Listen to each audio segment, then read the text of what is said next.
You know, when a bridge collapses, it's almost always captured on camera somewhere. Right, there's always a dash cam or something. Exactly. You see the concrete fracture, the steel cable snap, all this dust billows up into the air.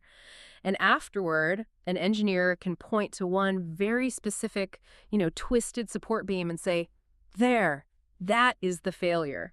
A very satisfying kind of disaster in a dark way. It really is. I mean, it's terrifying, but it's comforting because it's entirely visible. Our brains like that. We like to see the explosion so we know exactly what to fix and, who to blame. Oh, totally. We want a clear villain. Right. But what happens when the infrastructure that collapses isn't made of steel and concrete?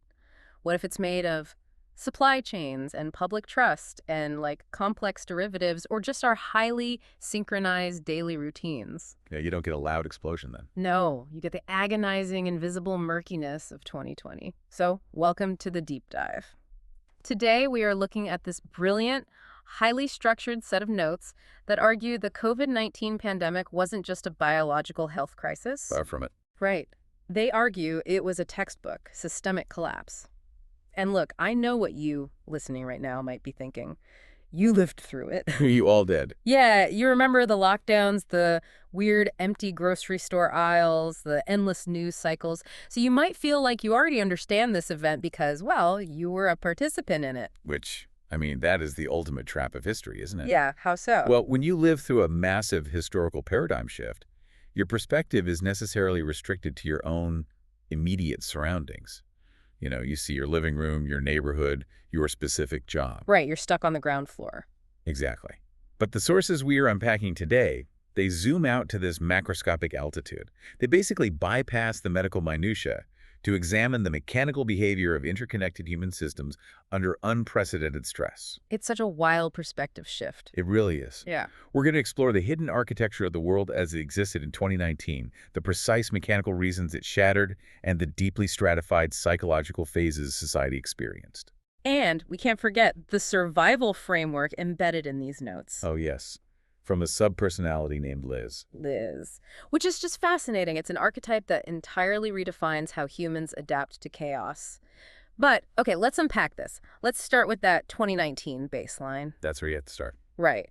Because to understand the failure, the sources insist we have to look closely at what we considered normal and understand why it was secretly, dangerously fragile. Yes. The notes use the term hyper-globalized capitalism.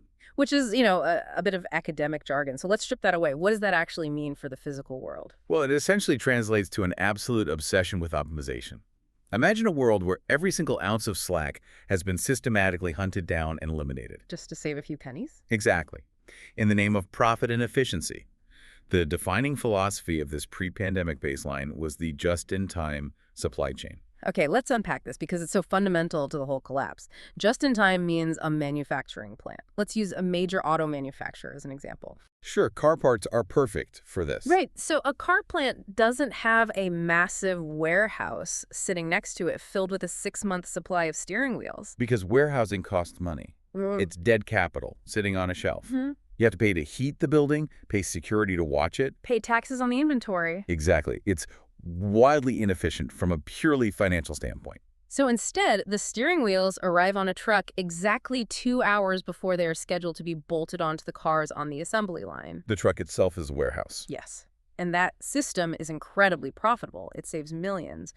But it means that if a storm hits a port, or a shipping container gets stuck, or a factory in another hemisphere shuts down for a week, that multi-billion-dollar assembly line grinds to a total halt. within hours. It's crazy. It is. The notes use a very specific term for this missing buffer. They call it zappas. The zappas. Yeah, it's a concept of having a reserve, a cushion, an extra layer of resources just in case things go wrong. Yeah. And by late 2019, zappas was practically eradicated from the global economy. Just wiped out entirely.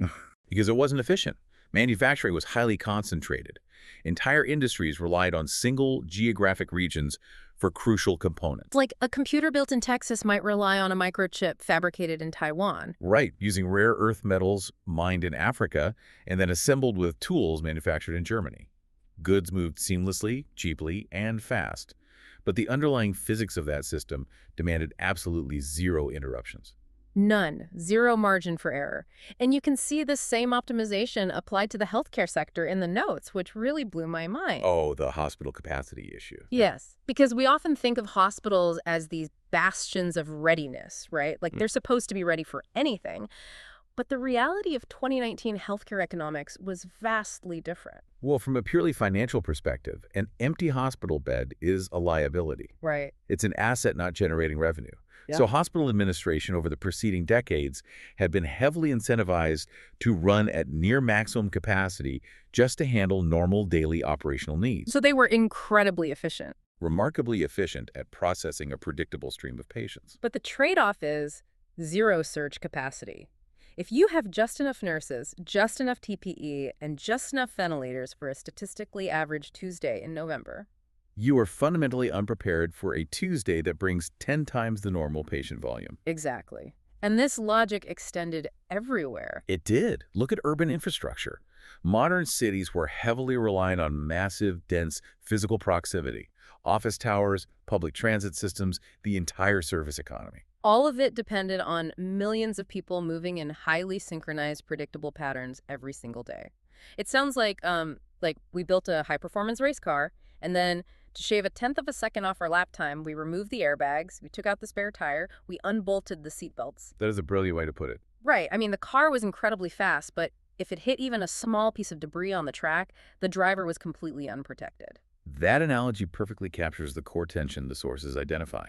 Efficiency versus resilience. These are often opposing forces. You can't really have both at maximum levels. You really can't. The global system didn't suffer a breakdown because it was weak or primitive. It broke precisely because it was too advanced, too optimized. Every single node in the global network depended on every other node functioning at 100% capacity. So think about your own daily routine back in 2019. You'd wake up, check a phone manufactured across the globe, drink coffee grown in South America, take a train powered by incredibly complex energy grids. And then sit in a climate-controlled office to do work that relied on international data centers. Yeah, and you never thought about it because it always worked. Your entire existence implicitly relied on thousands of invisible, synchronized global processes, never ever failing. And because it had largely worked for decades, society developed a massive collective blind spot. We just assumed it was invincible. We possessed this unshakable faith in continuous technological progress. We assumed that our systems were robust enough to handle crises, confusing the efficiency of our technology with the resilience of our civilization. Wow. But the sources argue that even before the biological threat emerged, this highly optimized system was already buckling under immense internal pressure. It was a dry forest. Yes, there were deep cracks forming. Let's look at the specific cracks that were widening before 2020, because they're pretty severe. The notes categorize these pressures into several vectors, starting with the economic reality. We had an environment of deeply stagnant wages for the vast majority of the global working class, coupled with an unprecedented concentration of wealth at the very top. Right, and add to that the housing affordability crises in almost every major metropolitan area, and a massive historical expansion of debt. Debt is a huge factor here. Governments, corporations, and everyday individuals were leveraged to the hilt. And that leverage is a critical mechanical point, isn't it? It absolutely is. When a household or a corporation is highly leveraged, it means their future income is already spoken for. So they have no wiggle room. Zero. Let's say a major retail corporation uses cheap, borrowed money to buy back its own stock to inflate its share price rather than saving cash reserves. Which happened all the time. All the time. Their monthly debt service, the minimum payments they must make to the banks, is astronomical. That's perfectly manageable when revenue is flowing in every day. But when a shock hits and revenue drops to zero, they don't just tighten their belts, they default. Precisely.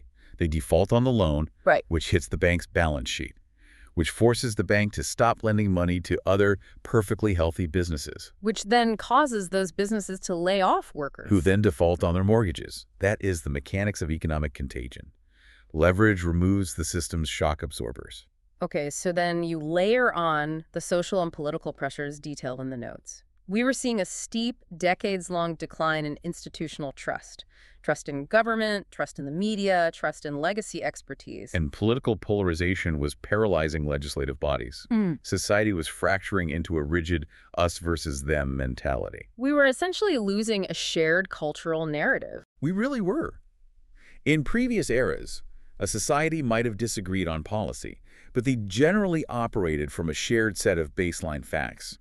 By 2019, that was eroding. You had rising populist skepticism clashing constantly with established scientific and political authority. And technology was aggressively accelerating that fracture. We had built these incredibly complex digital communication systems, but they were largely governed by engagement algorithms rather than, truth or civic duty. Exactly. Social media was a highly efficient misinformation ecosystem. Which means that the population's scientific literacy and their ability to objectively assess risk were being systematically degraded. People were siloing themselves into distinct information bubbles, where their pre-existing biases were constantly validated. Okay, wait, hold on. I want to push back on this a little bit. Sure. I'm looking at this list at political polarization, media disruption. You're painting 2019 as this unique powder keg. But doesn't every generation think they are on the brink of collapse? That's a fair point. I mean, the 1970s had crippling stagflation, gas shortages, and the peak of the Cold War nuclear threat. The 1930s had the Great Depression. Why was 2019 any different than the normal growing pains of a modernizing society? What's fascinating here is how the sources define the difference. They don't argue that 2019 was the worst time in human history.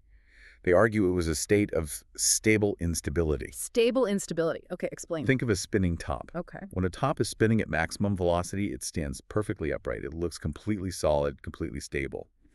But that stability is an illusion generated entirely by momentum. Right, because the second it slows down. The second a slight breeze hits it or the surface tilts a fraction of a degree, the top doesn't just slow down. It wobbles violently and crashes because momentum was the only thing keeping it upright. Oh, wow. Okay. So the society functioned, but there was no underlying foundation of trust or redundancy to fall back on if the momentum stopped. Exactly. The systems could govern effectively only under conventional, expected conditions. The power structures were utterly unequipped for a non-military, cascading systemic failure. Because social cohesion wasn't based on a deep, unifying solidarity.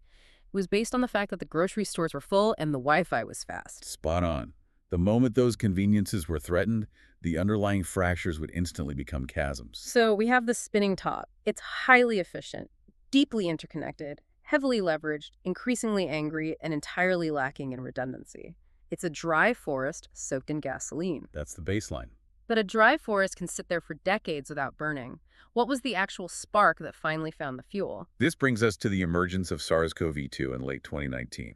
The biological profile of this specific virus is important to understand because it acted as a skeleton key for our specific systemic vulnerabilities. Right, it was highly contagious. It hit a global population that had absolutely zero pre-existing immunological memory for it.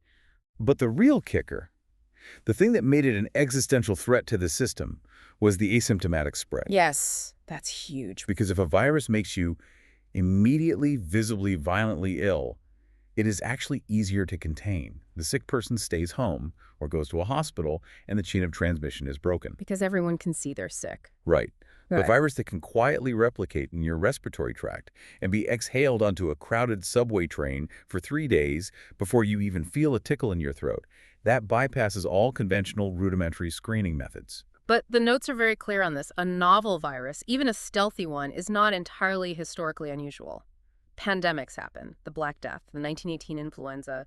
What made this a unique trigger? It was the environment the virus entered.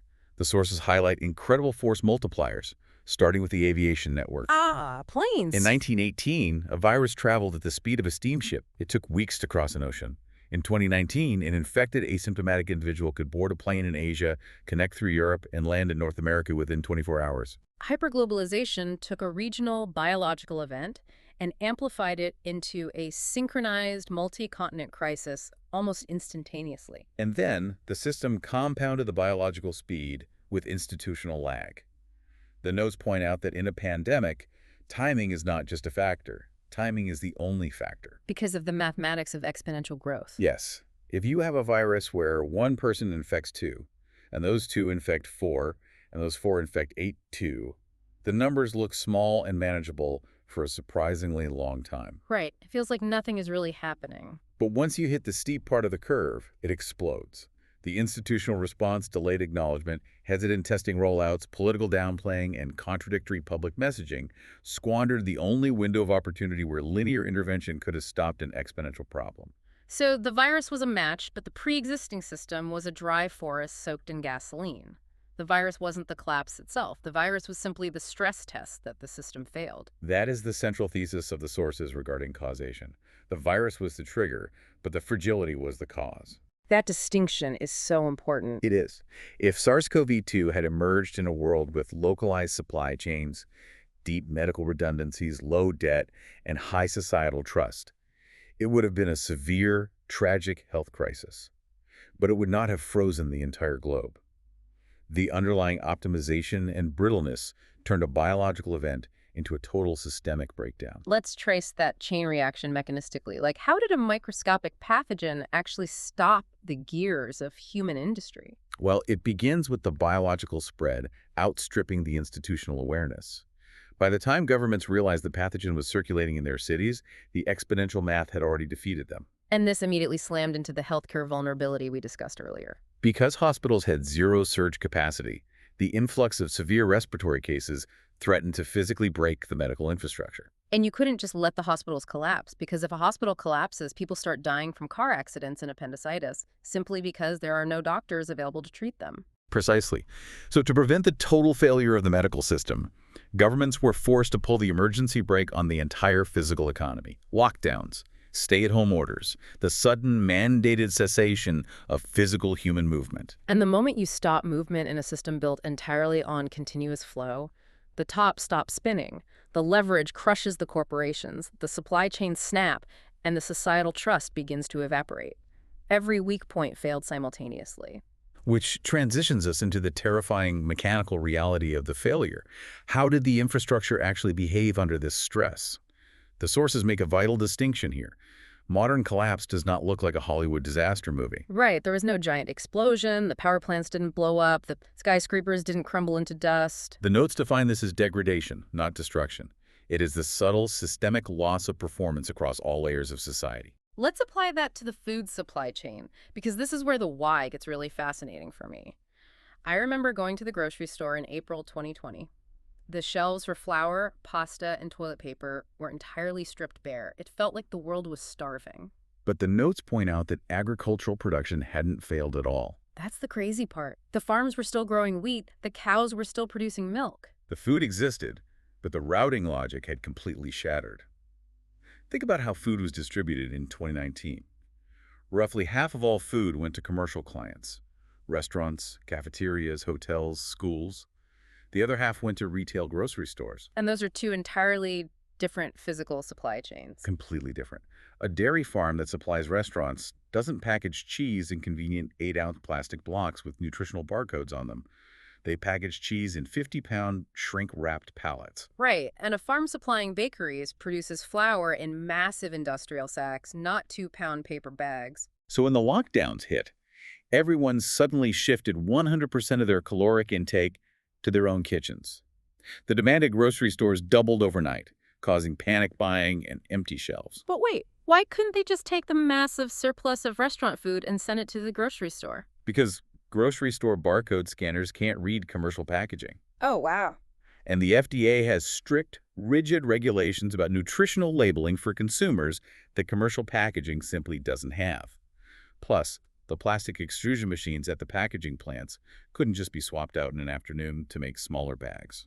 So you had this absurd, tragic paradox where dairy farmers were physically dumping millions of gallons of raw milk into fields, and farmers were plowing perfectly good vegetables back into the dirt, while people were fighting over the last bag of flour at the supermarket. That perfectly illustrates degradation.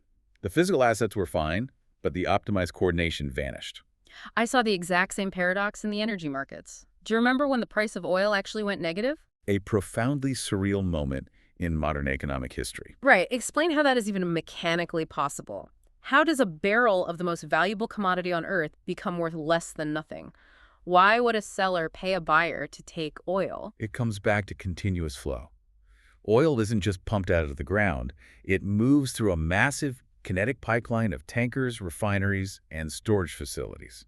When the lockdowns hit, global transportation effectively ceased. No one was driving, flying, or shipping. So the demand for oil didn't just dip, it hit a brick wall. But you can't just flip a switch and turn off an oil well. You can't. No. Keeping an active oil well is technically difficult, expensive, and can permanently damage the pressure of the reservoir. So the producers kept pumping. But the refineries stopped buying because nobody was buying gasoline. This meant the crude oil had to go into storage. Okay, so they just filled up the tanks? Within weeks, every onshore storage tank, every pipeline, and eventually every floating oil tanker in the ocean was filled to the brim. There was literally no physical container left on Earth to put the oil in. So in the futures market, traders who held contracts requiring them to take physical delivery of 1,000 barrels of oil in May suddenly realized they had nowhere to put it. Oh my God. To avoid the logistical nightmare of having physical oil dumped on them, they had to pay someone else to take the contract off their hands. The price plummeted below zero. Again, the oil didn't disappear. The system's capacity to absorb changes in velocity degraded completely. And the economy itself experienced this degradation. Entire sectors, hospitality, travel, live entertainment, were simply shut off. Millions of people laid off in a matter of weeks. The economy was placed on artificial life support. Governments injected trillions of dollars in stimulus and emergency lending, but that wasn't a functioning economy. It was a medically induced coma designed to prevent total freefall. But alongside the food, the energy, and the money, the notes argued that the most critical infrastructure that degraded was completely invisible: public trust. Trust is the lubricant of human coordination. The initial response required massive voluntary compliance from the public. But as the crisis dragged on, the guidance from health authorities and governments became convoluted, inconsistent, and sometimes contradictory. Right, rules would change depending on what state, county, or city you lived in. And nature abhors a vacuum. When official clarity degrades, misinformation rushes in to fill the void. The social media algorithms we talked about earlier went into overdrive. So if the power stayed on and the internet worked, did the system actually collapse? That's the core question. You had a situation where the physical internet was working flawlessly. You could stream Netflix in 4K from your couch, your lights turned on, and water came out of the tap. The hardware of civilization was intact. But the software of civilization, the shared reality, the trust, the ability to act collectively, was fundamentally broken. Exactly. The systems didn't vanish. They lost efficiency, coordination, trust, and predictability. That is the definition of modern collapse. Not destruction, but destabilization. That is the paradox that makes this deep dive so unsettling. It wasn't Mad Max. It was just an overwhelming, localized friction that made everything incredibly difficult. Which naturally forces us to examine the psychological toll. How did human beings actually process this macro-level degradation while trapped inside their individual microenvironments? Right, sitting in their living rooms. The sources outline a very specific psychological journey categorized into phases. It's fascinating how universally these applied. Phase 1 was disorientation. Think back to early 2020. Yeah, the news is spreading unevenly. You're seeing videos of empty streets in China, then sudden lockdowns in Italy. But outside your window, everything looks normal. The signals are mixed. Is this a bad flu season or the end of the world? It's a period of deep cognitive dissonance and creeping unease, which abruptly shatters and transitions into Phase 2 sudden disruption. This is the shock event. The NBA cancels its season. Schools close indefinitely. Offices send everyone home. The daily routines that anchored your sense of time and identity simply vanish overnight. The streets are emptied. It's the realization that the unthinkable is actually happening. Then we drop into Phase 3, fear and hyper-awareness. This was exhausting. Suddenly, the physical world is weaponized. Every mundane action becomes a complex risk calculation. If I touch this doorknob, do I need to sanitize my hands for 20 seconds? Can I stand next to this person at the pharmacy, or should I wash my groceries with bleach? It was a state of persistent, low-grade adrenaline that humans are not biologically wired to sustain. But humans are also fiercely adaptable, which leads to Phase 4 adaptation. We started cobbling together new routines. The rapid normalization of Zoom meetings, the explosion of contactless delivery, the makeshift home offices and closets and dining rooms. We figured out survival strategies, both financially and psychologically. We built a temporary structure inside the chaos. But the temporary structure couldn't hold forever. Enter Phase 5, fatigue and fracture. The novelty wears off, the adrenaline depletes, and the prolonged isolation and restrictions lead to profound exhaustion. People hit a psychological wall. The human brain cannot endure indefinite suspension. They began to question the rules, ignore the mandates, and reinterpret their own risk tolerance simply to reclaim some agency over their lives. And while everyone was moving through these broad phases, the specific reality they were experiencing was vastly different. The notes call this the perception gap. I think this is one of the most critical insights in the entire text. There was no single pandemic experience. The perception gap was arguably the defining social feature of the era. Consider three different realities. First, for a knowledge worker, a software engineer, or a marketing executive. Okay. For them, the collapse meant forced isolation. They kept their salary, they ordered groceries on an app, but they dealt with severe loneliness, the blurring of work and home life, and a surreal detachment from the physical crisis. Now contrast that with an essential worker, a nurse, a meat-packing plant employee, or a transit worker. For them, there was no isolation. There was only relentless, terrifying exposure. They had to commute through a deadly environment, work under extreme physical and emotional strain, and risk bringing a pathogen home to their families. And then the third reality, the service sector worker, the small business owner, the bartender. For them, the virus wasn't just a health threat. It was an immediate, catastrophic economic annihilation. They lost their livelihood overnight and were thrown into the labyrinth of overwhelmed unemployment systems. So what does this all mean? It felt like being a passenger on a massive commercial airliner that suddenly hits violent structural turbulence. The plane is dropping thousands of feet at a time. But inside the cabin, the experience is completely fragmented. Oh, that's a great visual. The flight attendants are physically fighting each other in the aisles. In first class, people are calmly watching movies on their iPads because their seats absorb the shock.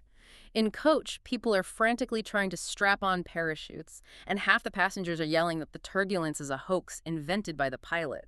That captures the absurdity and the tragedy of the moment perfectly. The sources define this phenomenon as the collapse of shared reality. Because of the perception gap, the isolation, and the algorithmic echo chambers, society completely lost the ability to agree on basic objective facts. Misinformation wasn't just a glitch, it became a primary coping mechanism. People desperately needed a narrative that made sense of their specific pain, so they curated their information diet to match their existing fears and political identities. And we must note, maintaining strict impartiality as the sources explicitly do, that the intense politicization of public health measures, lockdowns, masking mandates, vaccine rollouts was a direct symptom of this fractured reality. Right. The notes do not take a moral or political stance on these policies. They emphasize analytically that there were no cost-free solutions. Every single choice was a brutal dilemma. Imposing a lockdown suppressed the viral curve, but inflicted massive economic and psychological damage. And leaving society open protected the economy, but resulted in staggering mortality and overwhelmed healthcare systems.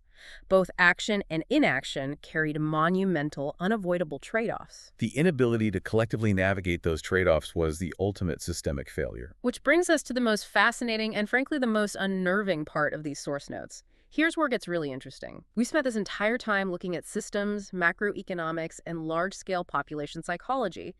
But the text suddenly zooms in on a highly specific individual framework for navigating this chaos. Yes. The notes detail a psychological archetype, referred to as a subpersonality, named Liz. Liz represents what the text categorizes as the apex adapter. Let's spend some time on Liz, because reading about her is wild. It completely flips the script on how people usually behave in a crisis. When the system breaks down, most people either freeze in terror or they desperately try to rebuild the old normal. Liz does neither. She operates through three distinct, calculated stages: the observer, the adapter, and the controller. Walk us through the observer phase. In the initial phase 1, the observer, Liz does almost nothing externally.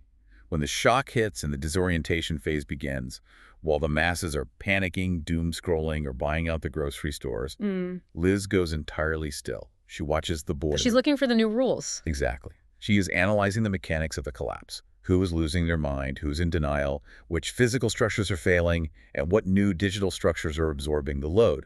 She is emotionally detached from the loss of the old world, which gives her immense clarity. Then, once she understands the new terrain, she enters phase 2, the adapter.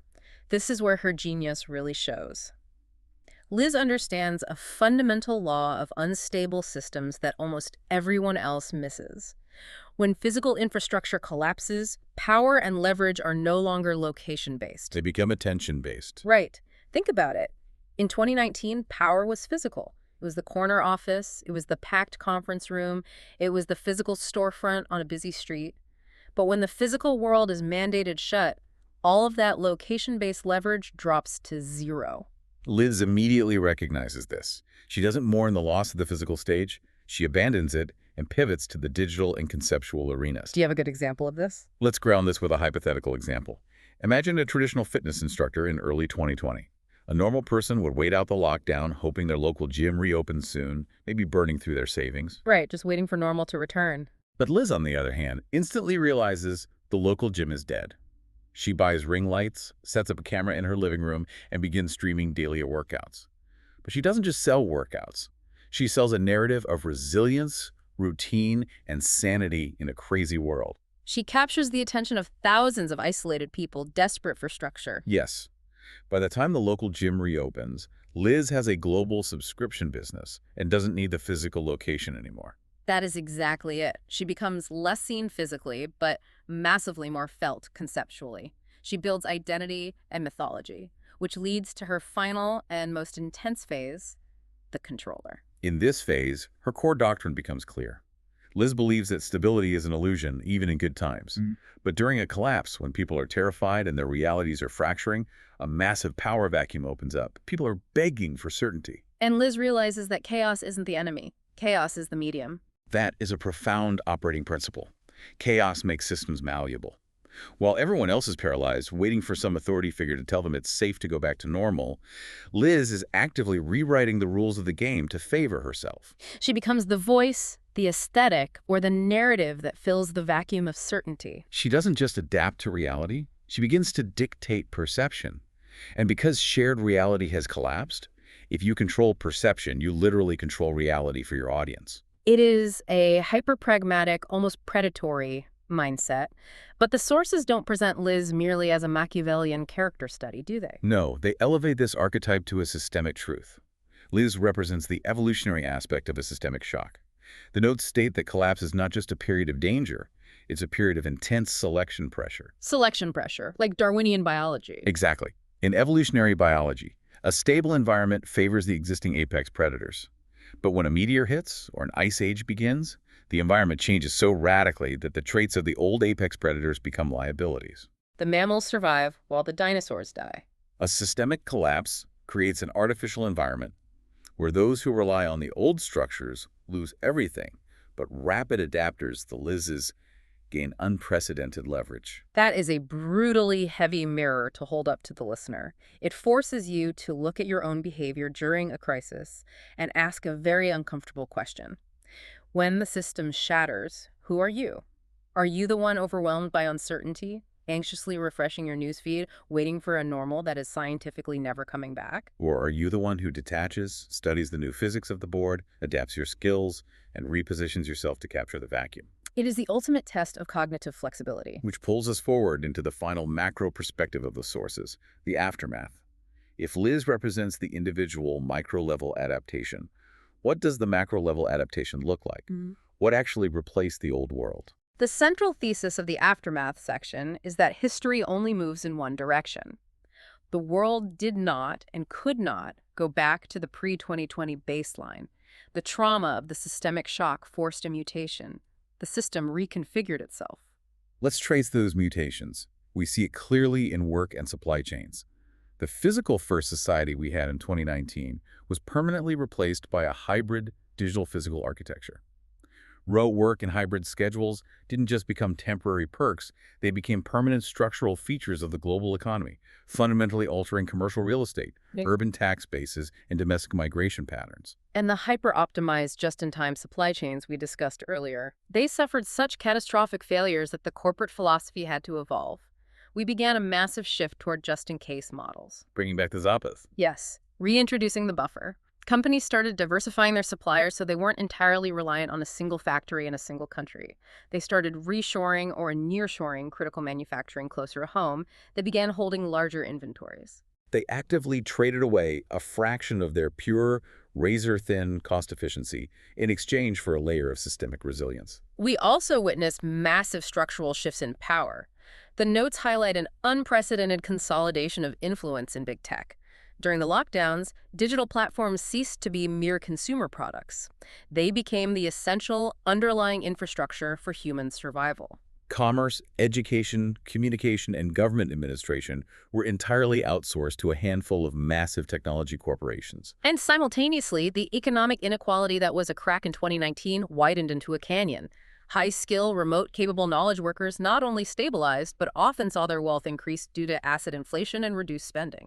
Meanwhile, service workers, small business owners, and low-income demographics absorbed the vast majority of the economic and physical trauma. But the most lasting mutation is cultural, the psychological scar tissue. That implicit subconscious trust we used to have, the assumption that the grocery stores will always have food, the schools will always open, the institutions will always manage the crisis. That has been irrevocably replaced by conditional, fragmented trust. People now possess a visceral, lived understanding that the system can break. The illusion of permanent stability is gone. We traded the comforting predictability of the pre-2020 world for a highly flexible, highly mediated, but chronically anxious new reality. Wait, I need to look at the other side of this. Didn't we actually learn our lesson and fix things? How do you mean? Look at the scientific response. The sources themselves call it a triumph of human ingenuity.